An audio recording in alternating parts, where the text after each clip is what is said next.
Olá, irmãos, paz e graça seja com todos. É com imenso prazer e que pela graça do nosso Senhor Jesus Cristo retornamos ao estudo da sua santa palavra. Meus prezados irmãos, eu convido a todos que, pela misericórdia de nosso Senhor Jesus Cristo, que os irmãos transmitam essa mensagem para outras pessoas, compartilhem, se inscrevam nesse canal, Despertai 1844. É um canal que, pela graça do Senhor, temos trazido mensagens importantes, mensagens que vêm sustentando, erguendo os pilares de nossa fé. Nós iremos dar continuidade hoje no estudo com respeito ao santuário, em que o teólogo, doutor em teologia, o senhor Paroski, afirmou, não somente ele, mas depois dele outros pastores, que Jesus Cristo, ao ascender ao céu em ano 31, foi direto para o Santíssimo do Santuário, inaugurar o santuário. E nós mostramos uns 2 vídeos atrás que foi uma falância, não foi verdade. Jesus Cristo, ao subir ao céu, foi direto para o lugar santo do santuário, aonde estava o Pai, aonde estava o trono do Pai. E que somente em 22 de outubro de 1844, Jesus Cristo passou para o lugar santíssimo, ele e o Pai, o ancião de dias. Sim, mas agora nós queremos explicar um pouco em Daniel capítulo 9, versos 25, com respeito àquele texto que fala de ungir o santuário. Vamos ver, nós iremos usar um livro excelente de um pioneiro de Deus, mas antes disso, nós queremos fazer uma oração ao Senhor e pedir as bênçãos do céu na direção desse trabalho, para que Deus também abençoe os ouvintes, para que possam compreender e assim se prepararem para a volta de Cristo. Oremos então. Santo Deus de bondade, nosso Pai Celestial, obrigado por todas as bênçãos, pedimos nesse momento a sua graça sobre essa mensagem que será apresentada ao teu povo, ao canal Despertai 1844 e também a todos os ouvintes e aqueles que ainda não tiveram o privilégio que o Senhor, através do seu Santo Espírito, estenda até eles. Em nome de Jesus, Senhor. Amém. Olá, meus irmãos, paz e graça, mais uma vez retornamos. Antes de nós iniciarmos o estudo na explicação de Daniel capítulo 9, versos 25 a 26, eu gostaria de ler o livro Testemunhos para Ministro, a página 475, é de suma importância, é um aviso e um alerta para nós. Nessa página, nesse capítulo que tem por título As Ciladas de Satanás, a profetisa Ellen G. White, ela viu em visão Satanás reunido com os seus anjos, e ali eles traçando planos, dialogando, para saber como que iria destruir a igreja adventista, prender os membros numa heresia, numa fantasia. E vamos ler um pouquinho aqui da página 475. Olha só, o que ele diz? Ele diz: terei no terreno como os meus agentes homens que mantenham falsas doutrinas misturadas com justamente suficiente verdade para enganar almas. Então aqui Satanás diz aos seus anjos que ele teria no terreno, dentro da igreja de 27º dia, lógico, homens que iriam ensinar mentira com um pouco de verdade. E isso aí a gente sabe que está acontecendo e tem acontecido e vai acontecer. Ele diz mais: também terei presente pessoas incrédulas dentro da igreja, pessoas incrédulas que ouvem a mensagem, que estão olhando de uma forma clara, positiva, mas mesmo assim ele não acredita, mesmo assim ele não aceita. O incrédulo diz mais: também terei presente pessoas incrédulas que expressarão dúvidas quanto às mensagens de advertência do Senhor à sua igreja. Sempre estarão duvidando. E a dúvida, ela é contagiosa, porque ela contagia outras pessoas. Olha o que Satanás agora diz. Lê-se o povo e cresce essas admoestações, e pouca esperança poderíamos ter de vencê-los. Então, ele diz aqui, se o povo lesse e cresce, aceitassem, pouca esperança haveria de ele nos vencer. Mas a profecia, ela teve a visão, e aqui o Satanás fala que o povo não lê, não crê. Não lê o quê? Nós iremos agora retornar para Testemunhos para Ministro, página 91. Vamos ver lá. Testemunhos para Ministro, página 91. Diz assim: em sua grande misericórdia, enviou o Senhor preciosa mensagem a seu povo, por intermédio dos pastores Ógenes e Jones. Esta mensagem devia pôr de maneira mais preeminente diante do mundo o Salvador crucificado. O sacrifício pelos pecados de todo o mundo apresentava a justificação pela fé no fiador. Convidava o povo para receber a justiça de Cristo, que se manifesta na obediência a todos os mandamentos de Deus. Muitos perderam Jesus de vista. Deviam ter tido o olhar fixo em sua divina pessoa, em seus méritos e em seu imutável amor pela família humana. Todo o poder foi entregue em suas mãos, para que ele pudesse dar ricos dons aos homens, transmitindo o inestimável dom de sua justiça ao impotente ser humano. Esta é a mensagem que Deus manda proclamar ao mundo. É a terceira mensagem angélica, que deve ser proclamada com alto clamor e regada com o derramamento de seu Espírito Santo em grande medida. A mensagem de 1888, a mensagem que Deus enviou aos dois pastores, é a mensagem do terceiro anjo. Agora vamos fazer uma soma. Satanás disse lá, se o povo lesse e cresce, pouca esperança haveria de ele destruir o povo. Mas o que acontece é que o povo não lê e não crê. A mensagem de 1888 foi dada a Jones e Wagner. A mensagem do terceiro anjo, quem devolveu à igreja, foi esses dois pastores. Mas eu chamo a atenção que a maioria dos irmãos que se diz adventista do sétimo dia nunca leram um livro desses pastores. Nunca leram um sermão desses pastores.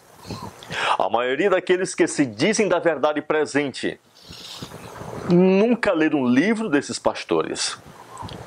E eu advirto a todos, muitas pessoas irão se perder por se intitular da verdade presente, achar que pelo fato de ele se intitular da verdade presente, se rotular, ou fazer parte de um grupo ou de um ministério que se intitula verdade presente, ele está pensando que vai ser salvo.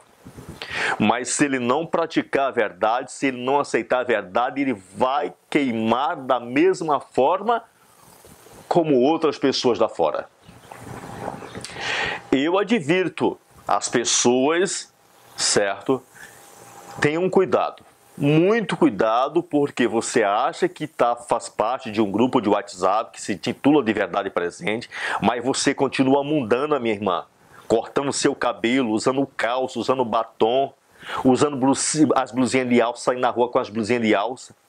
Você está pensando, meu irmão, que você usando por aí as camisinhas de homem efeminado, usando as bermudinhas por aí, certo?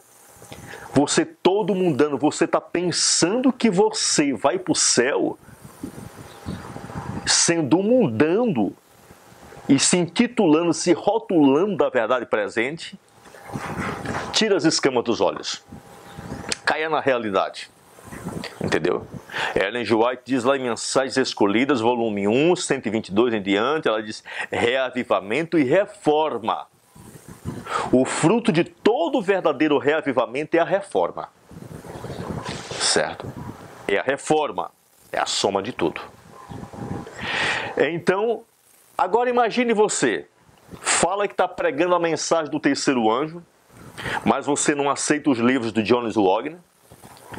Você tem condição de publicar os livros, você não publica os livros. Você não aceita o que está escrito nesses livros. Como é que verdade presente é essa que você está pregando?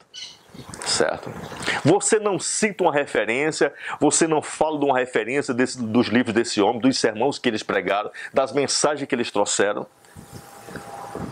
Que mensagem de terceiro anjo é essa que você está pregando? Que mensagem de verdade presente é essa que você está pregando? Pois nós iremos ler o livro Caminho Consagrado para a Perfeição Cristã. Nós iremos ver o que foi que o pastor A.T. Jones falou, comentou de Daniel 9, versos 24, 25, 26 e 27. Certo? Vamos ver a questão de ungir o santuário. Ungir o santuário. Muitas pessoas, como o pastor Paroski, ele fala que Jesus Cristo, ao subir ao céu, ele foi direto para o Santíssimo inaugurar o santuário. Porque Moisés, após a construção do santuário, Moisés teve que inaugurar o santuário. Pois bem, isso também outros irmãos caíram na do Paroski, leitores superficiais. Lembre-se bem. Moisés, Deus deu ordem a Moisés, deu visão a Moisés, mostrou a Moisés que o santuário terrestre teria que ser feito de acordo com o santuário celestial. E Deus lhe disse, olha que faças conforme o modelo que eu estou te mostrando no monte. E ao ser terminado de construir o santuário, Moisés agora fez uma inauguração, ungindo todo o santuário. Certo? Aí outros irmãos chegam e dizem, não, mas se for feito aqui, tem que ser feito lá. Olha, lembre-se bem, esta tarefa, esta obra foi realizada no momento em que o santuário terrestre foi construído. Acabou a sua construção, então ele teve que ser inaugurado. Agora eu pergunto a você, meu caro irmão, da verdade presente ou que não é da verdade presente? Porque está tendo uma divisão, né? Certo? Agora dois grupos, né? Quando foi que o santuário celestial foi construído? Foi no ano 31? Foi no ano 31, após a morte de Jesus Cristo, ou na morte de Jesus, que ele foi construído para que ele fosse inaugurado? Eu pergunto para você. O santuário celestial existe desde a eternidade. Certo? Deus o fez com as suas próprias mãos, creio eu. Então, como poderia agora, se você quer dizer que ao terminar de ser construído o santuário de Moisés, houve uma inauguração, então, no entanto, deveria ser inaugurado o santuário celestial da mesma forma, então não poderia ser no ano 31. Certo? Teria que ser no momento em que Deus havia acabado de construir o santuário celestial. Você entende, você? Pense nisso, então. Analise bem, certo? Pois já foi provado por A mais B, que somente em 22 de outubro de 1844, Jesus passou do lugar santo para o Santíssimo. Foi provado por A mais B que o trono do Pai estava no lugar santo. Que o trono do Pai só foi transferido para o lugar santíssimo em 22 de outubro de 1844. Nós já provamos isso por A mais B. Então vamos ler Daniel 9. Vamos ver o que diz Daniel 9, versos 24. 70 semanas estão determinadas ou cortadas sobre o teu povo, o povo de Israel, a nação judaica, e sobre a tua santa cidade, para terminar transgressões, pense bem, e pôr um fim nos pecados, e fazer reconciliação por causa da iniquidade, e trazer a justiça eterna, e selar a visão e a profecia, e para ungir o Santíssimo. Agora eu te pergunto, você que é estudioso da palavra, alguma dessas profecias aqui se cumpriu no final do ano 70? Das 70 semanas? Responda, alguma dessas profecias se cumpriu? para terminar as transgressões se cumpriu, pôr fim aos pecados se cumpriu, e fazer reconciliação por causa da iniquidade se cumpriu, e trazer a justiça eterna se cumpriu, e selar a visão se cumpriu, e a profecia. Tudo isso se cumpriu. Não houve mais visões depois do ano das 70 semanas. Não houve mais profecias depois das 70 semanas. E para ungir o Santíssimo. Hein? Olha que para ungir o Santíssimo está na última etapa. Está bem no final dessa sequência. Então eu lhe digo que nenhuma dessas profecias aqui, nenhuma desses itens aqui se cumpriu com a nação judaica. Nenhuma desses pontos aqui se concluiu durante os 490 anos para o povo de Israel.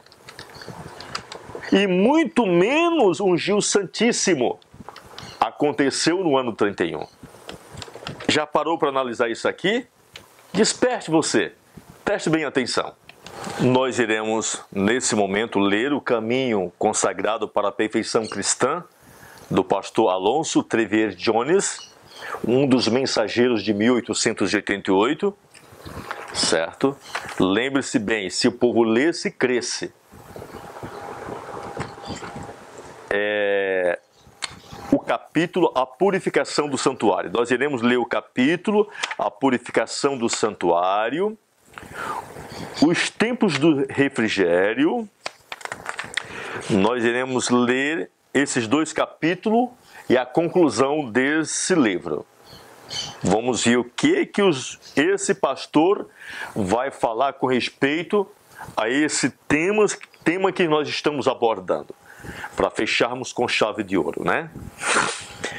Ele diz: isso aqui eu digo a você que é um dos livros mais importantes. E esse capítulo aqui que iremos ler é um dos capítulos mais importantes que Deus deu a este homem com respeito à purificação do santuário celestial. Eu nunca vi na minha vida alguém dos pioneiros adventistas explicar, revelar com respeito ao que é a purificação do santuário celestial como esse pastor. Mas é lógico, né? A mensagem veio diretamente do Santíssimo do Santuário. Foi Deus que colocou na mente e no coração daquele homem. E Ellen G. White confirma, né? A purificação do santuário e a terminação do ministério de Deus coincidem no que diz respeito ao tempo, sendo também relatadas tão em conjunto como se fossem praticamente idênticas, tanto no caráter como no acontecimento.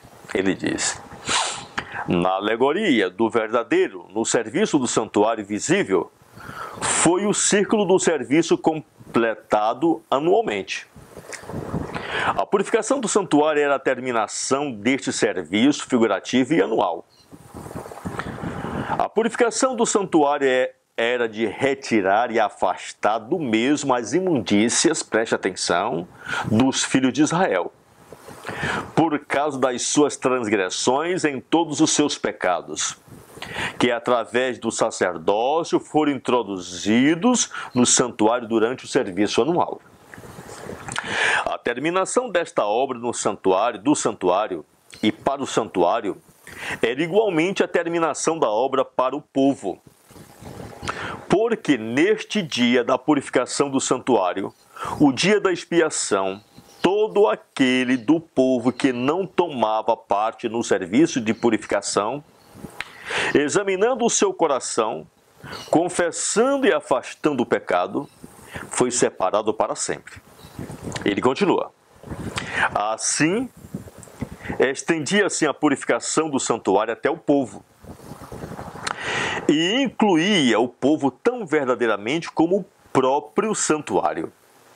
E todo aquele do povo que não estava incluído na purificação do santuário e que não tinha sido purificado de toda a iniquidade, a transgressão e pecado, na altura da purificação do santuário foi separado para sempre. Aí ele cita Levítico 16, versos de 15 a 19, em diante. E tudo isto era uma alegoria para o tempo presente.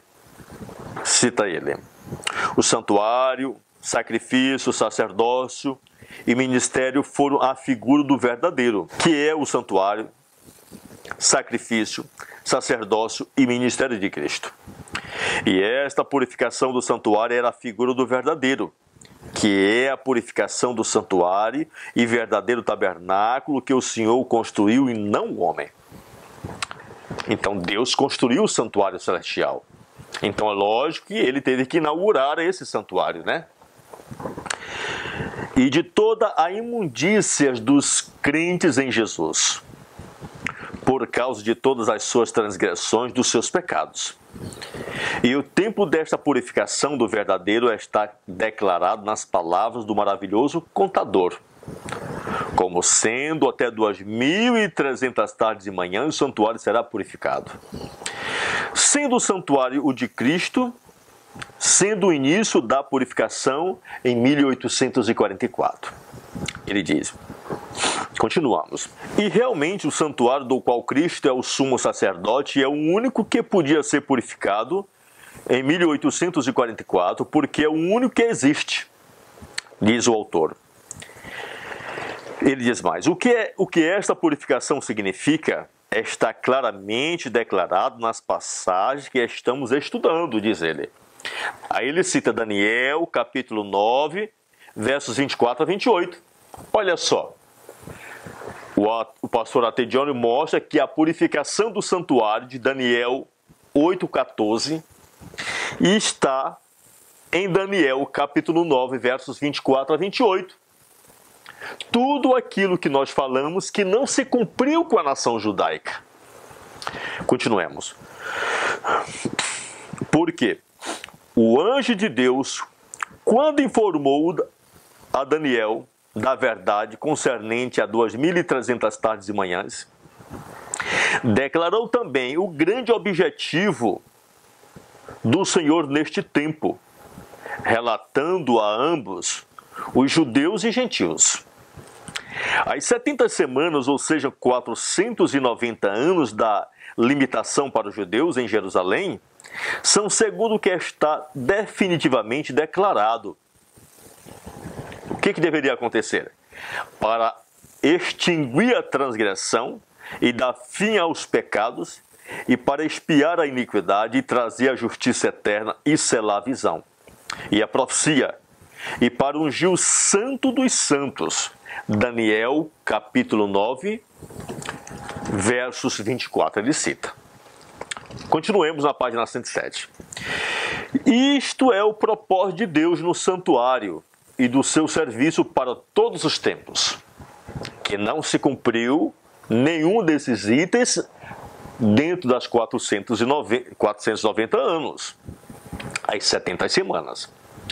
Porque seja na alegoria ou no verdadeiro, que seja para os judeus ou para os gentios, que seja na terra ou no céu, 70 semanas, ou sejam 490 anos, era a limitação para os judeus, para poderem cumprir isto para eles e neles, e não foi realizado. Para cumprir isto, veio Cristo em pessoa a este povo de todos os povos para lhe mostrar o caminho da vitória sobre o pecado, e guiá-los neste caminho. Mas eles não quiseram, em vez de ver nele o tal gracioso que acabará com a transgressão, que fará o fim aos pecados, que fará a reconciliação pela iniquidade, que trará justiça perpétua a cada alma, viram nele somente o Beelzebu, príncipe dos demônios. Estamos entendendo bem? Somente um em vez do qual escolheram de boa vontade um assassino. Escolheram um assassino, né? Somente um que rejeitaram abertamente como rei, escolhendo um César romano como seu único rei. Somente um que contaram como digno de ser crucificado fora deste mundo. Podia ele, para um povo como este, e num povo como este, terminar a transgressão? Olha só o que ele diz. E fazer um fim com os pecados e fazer reconciliação pela iniquidade e trazer justiça perpétua? Atedion nos pergunta, poderia ele realizar essas profecias com aquela nação?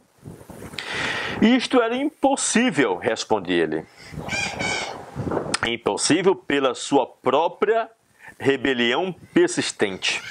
Em vez de ter recebido deles a licença de fazer uma tal graciosa e maravilhosa obra, viu-se forçado a lhes dizer, das profundidades da misericórdia, com dores divinas, ele diz, Jerusalém, Jerusalém, que mata os profetas e apedreja os que te são enviados. Quantas vezes quis eu ajuntar os teus filhos, como as galinhas ajuntam os seus pintos debaixo das asas, e tu não quisestes. Eis que a vossa casa vai ficar deserta, o reino de Deus vos será tirado, e será dado uma nação que dê os seus frutos. Continuemos, o último parágrafo. Depois desta rejeição pelos judeus, foram gentios a nação a qual foi dado o reino de Deus. Aquilo que os judeus deveriam ter feito nos 490 anos que eles foram limitados, o que eles não quiseram de maneira nenhuma que fosse feito. Isto é idêntico ao que foi feito pelos gentios, os quais foi dado o reino de Deus nos 1810 anos, repartidos para eles.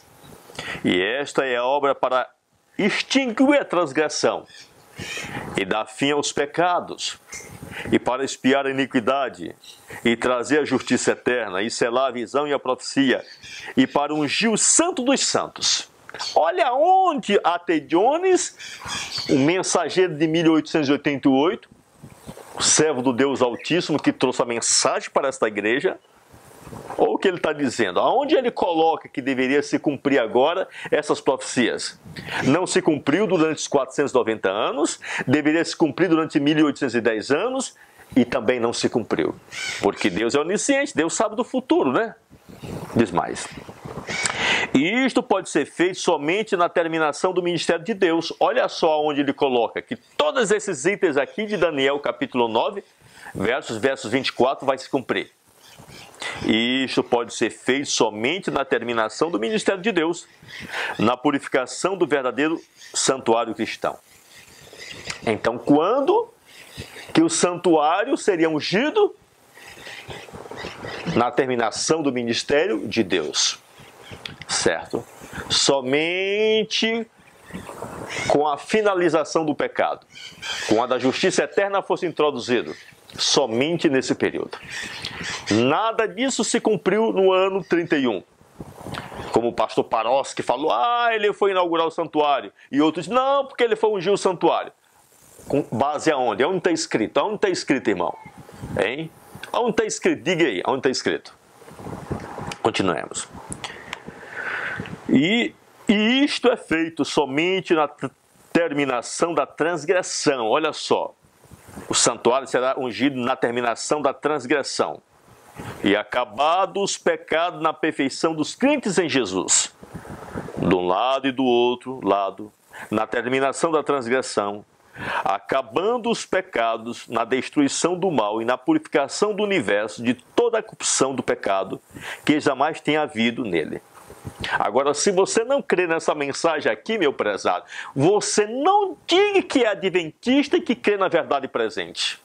Porque Ellen G. White, em Testemunhos para Ministro, diz que essa aqui é a mensagem do terceiro anjo.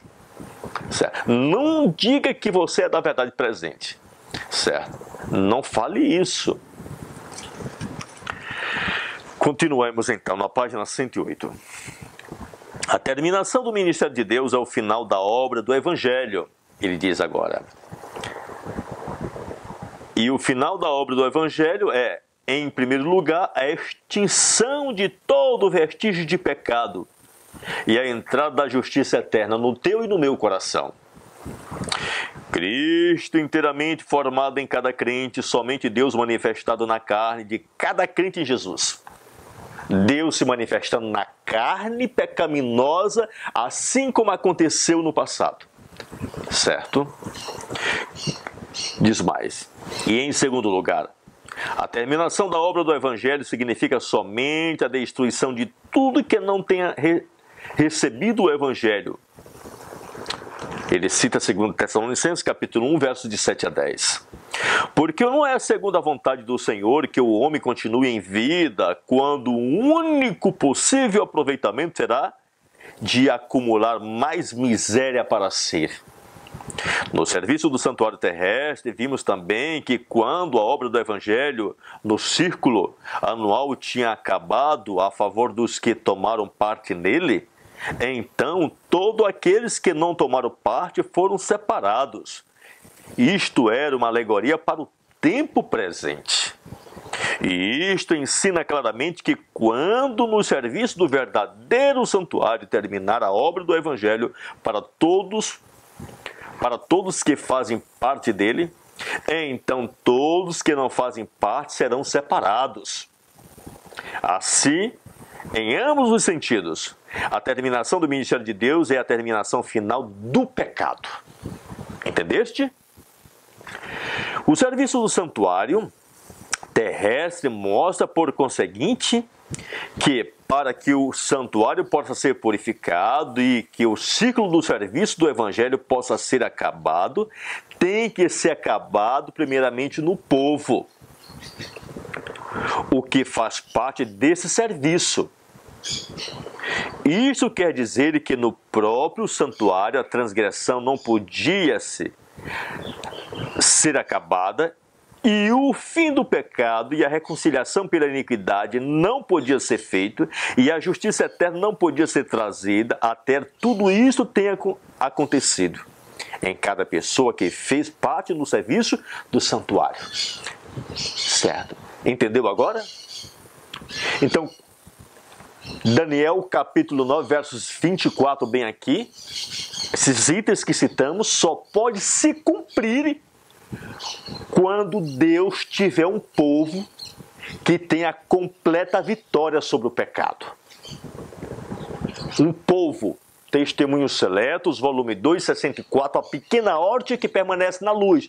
Não é a pequena horte que permanece no templo, ou a pequena horte que permanece nos grupos de WhatsApp, que se diz verdade presente, que a maioria são crédulos. Não, que permanece na luz. Entendeu, irmão? Diz mais. O santuário, propriamente dito, não podia ser purificado até que cada um dos oradores tenha sido purificado. Diz mais. O santuário não podia ser purificado enquanto, através das confissões do povo e das intercessões dos sacerdotes, foi derramado sobre o santuário uma corrente de iniquidade, transgressões e pecado. A purificação do santuário era o afastamento de todas as transgressões do povo e do santuário, que através do serviço dos sacerdotes foram postos sobre o santuário durante o serviço anual. E esta corrente tem que ser interrompida na sua fonte, no teu e no meu coração. Ou seja, nos corações, nas vidas dos oradores, antes que o santuário possa ser purificado. Entendemos agora a questão? Por conseguinte, a primeira obra na purificação do santuário era a purificação do povo.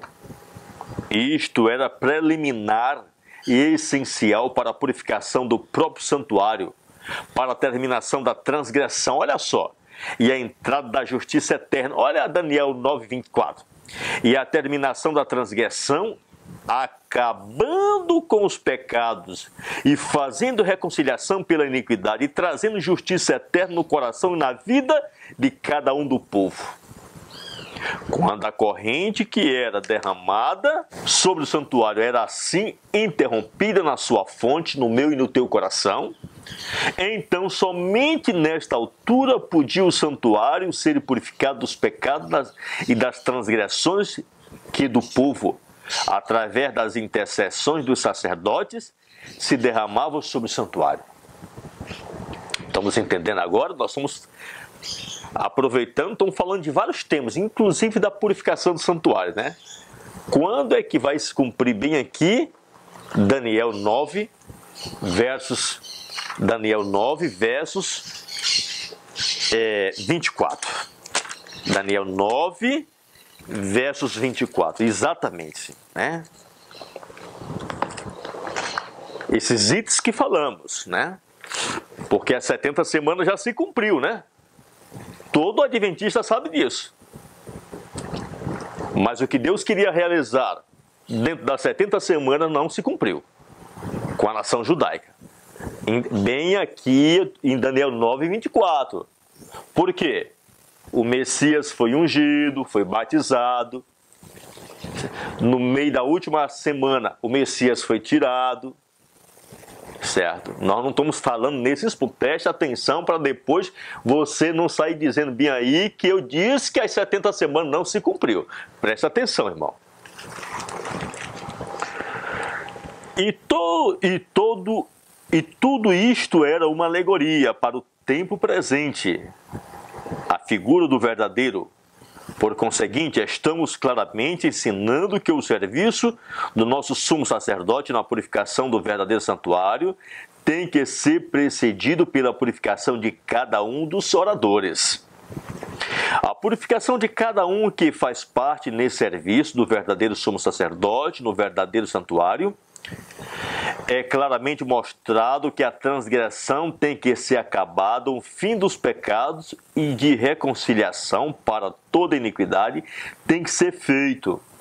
E justiça eterna tem que ser trazida na experiência de cada coração dos crentes em Jesus, antes que a purificação do verdadeiro santuário possa ser cumprida.